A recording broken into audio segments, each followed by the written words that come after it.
अस्सलाम वालेकुम and welcome viewers. उम्मीद है आप सब खैरियत से होंगे। व्यूअर्स, आज मैं कंडेंस मिल्क की रेसिपी लेकर आई हूँ, आपको घर पे बनाना सिखाऊंगी। बगैर वक्त ज़ाया किए रेसिपी स्टार्ट करते हैं। व्यूअर्स, यहाँ पर मैं आधा किलो कच्चा दूध ले रही हूँ। इसमें मैं एक छोटी प्याली शुगर ऐड कर दूंगी, दानेदार चीनी। अब इसको पकाना है, चम्मच तब तक हिलाते रहना है जब तक कि ये पकना ना शुरू हो जाए, बॉयल होना ना स्टार्ट हो जाए, तब तक हम इसमें चम्मच हिलाते रहेंगे। व्यूअर्स, ये पकना शुरू हो गया है, बॉयल हो रहा है। अब मैं बस इसका फ्लेम इतना कम करूंगी कि ये उबल के बाहर ना गिरे, लेकिन इसको पकते रहने देना है इसी तरह मुसलसल, ये पक पक के गाढ़ा हो जाए। जब ये चीनी और दूध मिल के पक के थिक हो जाएंगे तो ही हमें असल कंडेंस मिल्क जो है वो मिलेगा।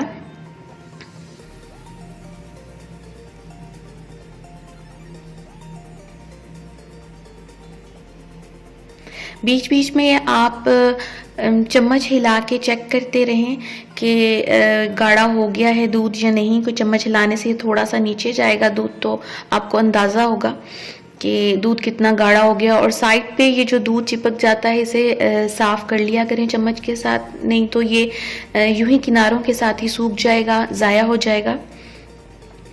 ये व्यूअर्स, हमारा कंडेंस मिल्क ऑलमोस्ट तैयार हो गया है। आप देख रहे हैं किस तरह ये पक रहा है और ऊपर तक नहीं आ रहा। इट्स मीन कि ये गाढ़ा हो चुका है।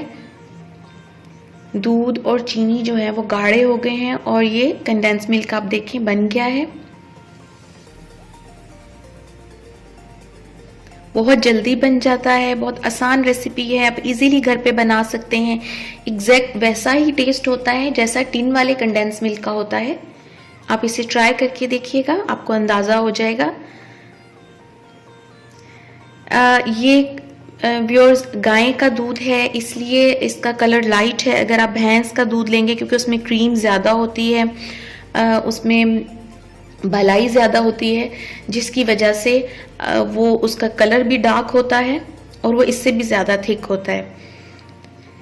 ये भी व्यूअर्स, अब मैं इसका फ्लेम बंद कर दूंगी और इसको इसी तरह चम्मच मुसलसल गर्म बर्तन में ही हिलाते हिलाते रूम टेम्परेचर पर ले आऊंगी, यानी कि रूम टेम्परेचर पर ठंडा कर लूंगी। बहुत अच्छा ज़बरदस्त सा कंडेंस मिल्क रेडी हो चुका है हमारा। आप इसे किसी भी मीठे में, जिसमें भी कंडेंस मिल्क डलता हो, आप यूज़ करें। इजीली घर पे बन जाता है, सस्ता पड़ता है आपको घर पे, और कंफर्म भी होता है, तसल्ली होती है कि ओरिजिनल है, सही है, कोई मिलावट नहीं है इसमें। ये देखें कितना गाढ़ा बना है। इसे आप अगर फ्रिज में रखेंगे तो ये और ज़्यादा थिक हो जाएगा, बिल्कुल टिन में जिस तरह गाढ़ा होता है बिल्कुल वैसे हो जाएगा। आप ये देखें चम्मच के साथ जो लगा हुआ है ये ठंडा हो चुका है काफ़ी, तो इसलिए आप इसकी थिकनेस देख सकते हैं। ज़बरदस्त कंडेंस मिल्क तैयार है। इसके साथ भी मैं आपको बहुत सी रेसिपीज़ बनाना सिखाऊंगी। मैं इससे आपको वैनिला आइसक्रीम बनाना जल्दी सिखाऊंगी व्यूअर्स। इसके लिए अगर आपने मेरा चैनल सब्सक्राइब नहीं किया तो कर लें, और उसके साथ एक बेल होगा उसे भी क्लिक कर दीजिएगा ताकि मेरी आइंदा आने वाली वीडियोस की नोटिफिकेशन भी आप तक इजीली पहुंच सके। व्यूअर्स, घर में बनाई हुई चीज़ें बहुत बेहतर होती हैं बाज़ार की चीज़ों से, इसलिए मैं आपको घर पे बनाना सिखाती हूँ। कोशिश होती है मेरी जितना ज़्यादा मैं आपको घर पे आसानी से बनाना चीज़ें सिखा सकूँ। ये आप इसको देखें कितना थिक हो चुका है। आप इसे फ्रिज में रखिएगा, फिर यूज़ कीजिएगा, और ज़बरदस्त सा थिक हो जाएगा। इसके साथ ही व्यूअर्स, उम्मीद है आपको मेरी ये रेसिपी पसंद आई होगी। झटपट हमने कंडेंस मिल्क भी तैयार कर लिया, बस पकने में थोड़ा सा टाइम लगता है, लेकिन बहुत ज़बरदस्त सा कंडेंस मिल्क रेडी हो जाता है घर पे ही ईजीली। मुझे इजाज़त दीजिए व्यूअर्स, अपना ख्याल रखिएगा, मुझे अपनी दुआओं में याद रखिएगा। अल्लाह हाफिज़।